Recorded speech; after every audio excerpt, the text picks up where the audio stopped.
भारत सरकार कानून बना दे पॉपुलेशन कंट्रोल का, तो उससे कंट्रोल हो जाएगी, उससे कंट्रोल हो जाएगी। और क्या कानून में लगाए कि अगर नहीं मानोगे तो क्या करेंगे? क्योंकि आपको बीमारी है, हिंदुओं को बीमारी है, हमें नौकरी चाहिए, वो भी सरकारी। उन्हें नौकरी नहीं चाहिए, आपकी नहीं चाहिए, उनको नौकरी नहीं चाहिए, आपकी सब्सिडी। क्या करेंगे आप? क्या कॉलम लगाएंगे इसमें कि पॉपुलेशन कंट्रोल के लिए 2 बच्चे होने चाहिए, जो इसका उल्लंघन करेगा वो उसके साथ क्या करेंगे आप? बता दीजिए। कोई है आपके पास चार्टर इस बात का? लेकिन पूरा देश इसमें नहीं नहीं, पॉपुलेशन हमारे कंट्रोल पे लॉ बनना। अरे लॉ बन जाएगा, लेकिन लागू कैसे होगा? मैं पूछ रहा हूं, जो उल्लंघन करेगा क्या करेंगे? मार देंगे बच्चे को? उनके यहां तो अल्लाह की देन है। आप क्या करेंगे? बताएं, कोई सलूशन हो सरकार को बताएं। और ऐसे ऐसे शेख चिल्ली टाइप की बात करेंगे। नहीं साहब, उनका जो है मताधिकार कैंसिल कर देना चाहिए। यह हिम्मत है? जो काम आप लीगल कर रहे हैं उसको तो पुचकार पुचकार के करना पड़ रहा है आपको। जो संविधान में लिखा है उसको मजबूरियों में, ठोड़ियों में हाथ डाल के करना पड़ रहा है, इतनी पावरफुल सरकार होने के बावजूद भी। आप उनके मददगार ले लेंगे और पूरी दुनिया चुपचाप बैठी रहेगी। लेने की हिम्मत है? इसके अलावा उनका कोई मतलब नहीं है। उन्हें इसी काम के लिए तो बच्चे पैदा कर रहे हैं वो, और किस काम के लिए कर रहे हैं? बाकी दुनिया तो उनकी चली रही है। कितने लोग उसमें से सीईओ बनने के लिए जा रहे हैं? उनका तो पढ़ा लिखा इंजीनियर और डॉक्टर जो है केरला और मध्य प्रदेश, महाराष्ट्र से आईएएस में भर्ती होने जा रहा है। आज के कंप्यूटर युग में वो ये काम कर रहा है। लेकिन आप अपने बच्चे से कहेंगे इधर झगड़ा हो रहा है बेटा, इधर से मत जाना, तुम अब से इधर से जाना। उधर झगड़ा होने लगा तो आप कहेंगे इधर। इतने रास्ते आपने कर दिए कि अपने बेटे को, अपने बच्चे को लड़ना नहीं सिखाया कि ये चैलेंज है, तुम्हें लड़ना पड़ेगा। आज नहीं कल, कल नहीं परसों, 10 साल बाद, 50 साल बाद हम उसे बचाते रहे। जब सामने वो आया तो उस बेचारे ने एक्सेप्ट कर लिया कि यार मैं लड़ तो सकता नहीं। तो क्या फर्क पड़ता है यार, अगर मैं अपना नाम राम प्रसाद से गुलाम नबी रख लूं तो क्या फर्क पड़ता है? तब वो ये कह देता है। तब आपको लगता है अरे ऐसा कैसे हो गया? इसलिए लवजहाद का भी शिकार आप हैं, क्योंकि आपको फुर्सत नहीं। मैंने बताया कि ना, माता जी गई हैं कीर्तन सुनने, पिताजी पैसे कमाने गए, घर में कोई भाई नहीं है। वो लड़की जो आपके घर में है भाई, उसके भी मन में बदलते हुए समाज की चीजें हो रही होंगी कि नहीं? वो भी किसी से बात करेगी कि नहीं? उसके बरखिलाफ दूसरे समाज में वो बीमारी वहां क्यों नहीं हो रही और आप क्या क्यों हो रही है? क्योंकि आप तो ज्यादा पढ़े लिखे हैं, आप तो बहुत मॉडर्न हैं, उसके बाद ये बीमारी आपकी हो रही है। और इतनी हो रही है कि अब आप चिंतित हैं। आपने अपने कारणों से ऐसे संकट पैदा किए हैं। आपका बस चले तो ये भी कहें कि अब इस पे भी कानून है। कानून के पीछे पड़ गए। कानून को कौन मानता है? कानून तो रेप का भी है, कानून तो दहेज का भी है। कुछ रोक रहा है? जब समाज में एक बड़ी आबादी भीड़ तंत्र में तब्दील हो गई हो, जो सुप्रीम कोर्ट को डराती हो, जो संसद को डराने में सक्षम हो, तब कानून कुछ नहीं करता है, तब समाज को करना चाहिए। भारतीय जनता पार्टी का ठेका है क्या? आरएसएस का ठेका है सिर्फ कि वही सिटीजन अमेंडमेंट एक्ट पे निकलेगी? ये भारत के बाकी लोग जिनका आरएसएस से या बीजेपी से कोई संबंध नहीं है, वो क्या हाथ बांध के पीछे खड़े रहेंगे? फेसबुक पे बस बोलेंगे? वो खुद क्यों नहीं कुछ कर रहे? कोई रोक रहा है क्या आपको? अगर वो ऑर्गेनाइज कर रहे हैं तो उसमें भी आप जाके शामिल क्यों नहीं हो रहे? जो बीजेपी का है वो जाएगा क्योंकि वो कार्य करता है, उसको टिकट लेनी है, उसको कुछ बनना है, उसको कैरियर है, इसलिए वो जाएगा। लेकिन दूसरी तरफ क्या हो रहा है? अहले हदीस का भी आ गया है, बरेलवी का भी आ गया है, देवबंदी का भी आ गया है, सब बाहर आ गए। इस वक्त लड़ाई उनकी मुश्तरका है, इसलिए सब निकल के आ गए। लेकिन अभी भी आपकी लड़ाई है, समाजवादी वाला हिंदू क्यों जाएगा, वो क्यों नहीं जाएगा, इन जाएगा। वो एक ही पार्टी का काम है, एक पार्टी का काम नहीं है। ये citizen amendment bill Bharatiya Janata party का एजेंडा नहीं है। वो पॉलिटिक्स में है, उनकी पार्टी सत्ता में है, इसका मतलब नहीं सारा ठेका उन्हीं का है। मेरा और आपका जो उसका भारतीय जनता पार्टी से डायरेक्टली इनडायरेक्टली कोई संबंध नहीं है, लेकिन एक इस नागरिक के नाते, इस देश के एक समझदार, एक ईमानदार सिटीजन के नाते मेरी कोई भूमिका नहीं है। दंगे होंगे तो पुलिस रोकेगी, जुलूस निकालना होगा तो बीजेपी निकालेगी, हम सिर्फ जो है बैठे बैठे अपने लड़के को अमेरिका भेजने का रास्ता बताएंगे। ये नहीं चलेगा। एक संकट नहीं है, ये सिर्फ शुरुआत है जो बहुत दिन से रुकी हुई थी।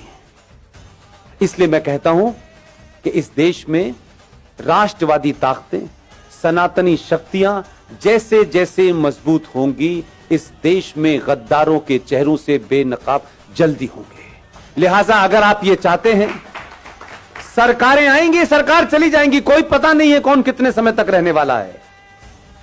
देश तो पहले भी चल रहा था, घिसट रहा था, कुछ अच्छा था, कुछ बुरा था, कुछ जीते कुछ हारे, ये सब चल रहा था। लेकिन अपने दिल पे हाथ रखिए कि जिन समस्याओं को हम नेहरू जी ने दे दी है, ये गांधी जी ने दे दी है, ये फला ने दे दी है, ये उसने कर दी है, जब उन समस्याओं को जड़ से खत्म करने का समय आ रहा है तो फिर इतनी अगर मगर क्यों हो रही है? फिर इंतजार किसका हो रहा है? पहली बार इस देश में सरकार राष्ट्र के लिए काम कर रही है, तो समाज की जिम्मेदारी क्या है कि पूरी ताकत से खड़े हों और सरकार को यह भरोसा दिलाएं कि हम जो काम आप कर रहे हैं वो हमारे लिए शायद उसका तत्कालिक कोई फायदा हो ना हो, लेकिन आने वाली नस्लों के लिए होगा। यह तय होगा कि 20 साल के बाद मेरे बच्चे टोपी लगाएंगे, मेरी बेटियां बुर्का पहनेंगी या नहीं पहनेंगी। अगर नहीं चाहते हैं तो ताकत से खड़े होइए। वो कौन है, कौन नहीं है, कैसा है, बुरा है, अच्छा है, यह महत्व नहीं है। इस समय कई सवाल पूछने का समय नहीं है। दूसरे सवाल नहीं पूछ रहे हैं, पूरी दुनिया में है। पाकिस्तान नेशनल असेंबली का चेयरमैन चिट्ठियां लिख रहा है सऊदी अरब को। 2.5 लाख की रैली निकल रही है उस बांग्लादेश को जिसे आपने चड्डी बनियान पहनना सिखाया है। नंगे घूम रहे थे वो, जिनकी आधी आबादी आपके मुल्क में है, और आपके मुल्क में सत्ता लोभी लोग उनको कह रहे हैं इनको रखो, ये हमारे दबान है, क्योंकि इन्हीं से हमें वोट मिलेगा और इसी हम सत्ता में रहेंगे। यही कारण रहा होगा 1000 साल पहले भारत के गुलाम होने का, जो आज दिखाई देता है मुझे। कैसे कैसे नारे लग रहे हैं इस देश के अंदर। हर राज्य एक अलग अलग बात कर रहा है। कोई यूएनओ चिट्ठी लिख रहा है, आपके लोगों की गिनती ज्यादा है उसमें। वही ताकतें बाहर निकल रही हैं। सबके नाम नहीं लेना चाहता, इतने महान नहीं उनका नाम लूं मैं, लेकिन राष्ट्र को आपकी जरूरत है। और आप समझ लीजिए, हम सब लोग इतने बेहया हो चुके हैं, इतने बेगैरत हो चुके हैं कि हम जरा सा अगर हमारे आदमी में कहीं कमजोरी हो गई, जरा सी कहीं हल्का सा भी वो कमजोर पड़ा, हम पहले लोग हैं जो ये कहेंगे। हम बहुत कह रहे थे यार इतना नहीं करना चाहिए था, देखो इसने इतना ज्यादा कर दिया था, हम इतने मक्कार लोग हैं। हम उसके बुरे वक्त में, क्योंकि ये उसका बुरा वक्त नहीं है, ये देश का और राष्ट्र का बुरा वक्त है। इस वक्त कुछ भी नहीं सोचना है मुझे, न मैं सोचना चाहता हूं, न मेरी कोई महत्वाकांक्षा है। हम अगर 5 लोगों को जगा सकते हैं तो 5 को जगाएं, क्योंकि हमारे यहां कुछ लोग सो नहीं रहे हैं, हमारे यहां जगे हुए लोग भी सोने का बहाना कर रहे हैं। लिहाजा ऐसे सम्मेलन हर दिन होने चाहिए, हर जगह होने चाहिए, सड़कों और चौराहे पर होने चाहिए और खुले में होने चाहिए, ताकि एक बार में लाखों लोग सुने। इसकी यह महत्वता नहीं है कि इसमें कौन बोलने आया है, कौन चीफ गेस्ट है, कोई ना कोई आता रहेगा। और आपने सोचा भी नहीं होगा कि इस देश में 15-20 लोग इसी समय देश के अलग अलग कोनों पे बोल रहे हैं। उनका किसी पार्टी से कोई संबंध नहीं है, वो किसी पार्टी के ऑफिस नहीं गए। हमारा राष्ट्रवाद राज्यसभा की कुर्सी तक महफूज नहीं रहना चाहिए। अब हम राज्यसभा में आ गए तो हमारा राष्ट्रवाद पूरा हो गया, अब हमें सत्ता की मलाई खानी है। उससे पहले हम बहुत राष्ट्रवादी थे। मैंने कई लोगों को रातों रात बदलते देखा है पिछले 6 महीने में, माफ कीजिएगा। एकदम दुकान बंद हो गई है उनकी, अब वो पॉलिटिकली करेक्ट हो गए हैं। अब उन्हें उन लोगों में बैठना है जिन्हें इंटेलेक्चुअल कहा जाता है। अब उन्हें हिंदुत्व की बात करना थोड़ा सा ऐसा लगता है, भाई देखो हमें ध्यान तो रखना चाहिए, इस देश में 35 करोड़ मुसलमान हैं, तो 6 महीने पहले क्यों बोल रहे थे?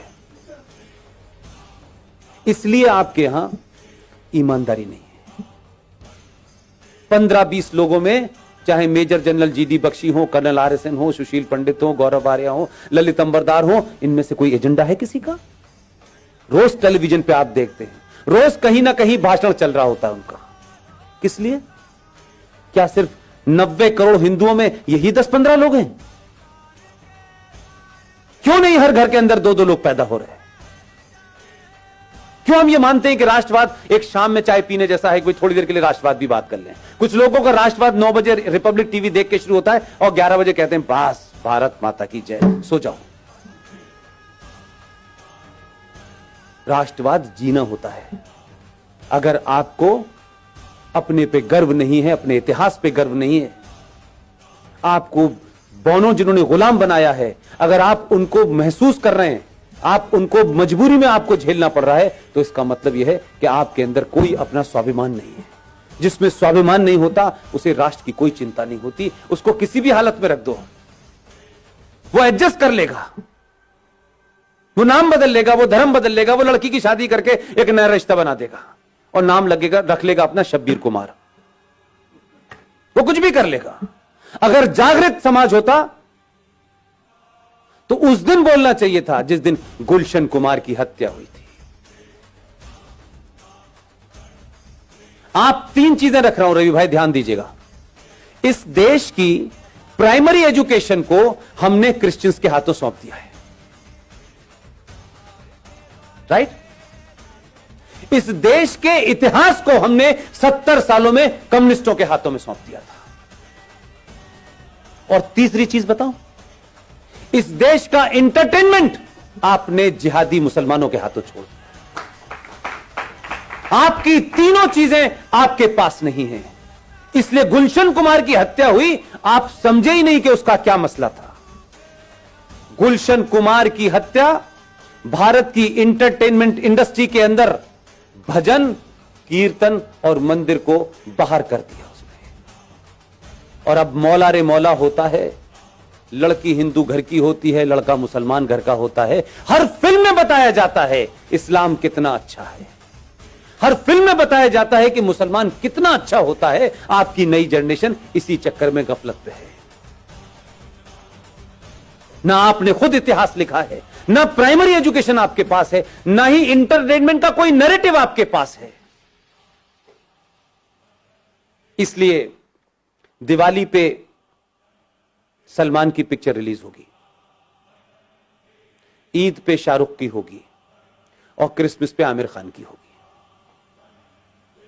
आपकी फिल्म कहां बन रही है, कैसे बन रही है, पता नहीं। हम अपने आइकॉन नहीं ढूंढते। और कोई आदमी राष्ट्र के लिए बिना किसी लालच के कोई काम भी कर रहा होगा तो सबसे पहले हमें उसी के अंदर कुछ नुस्ख निकालना होता है। हम उसको कैसे मजबूत करें इसकी हमें चिंता नहीं होती। हम एहसान करते हैं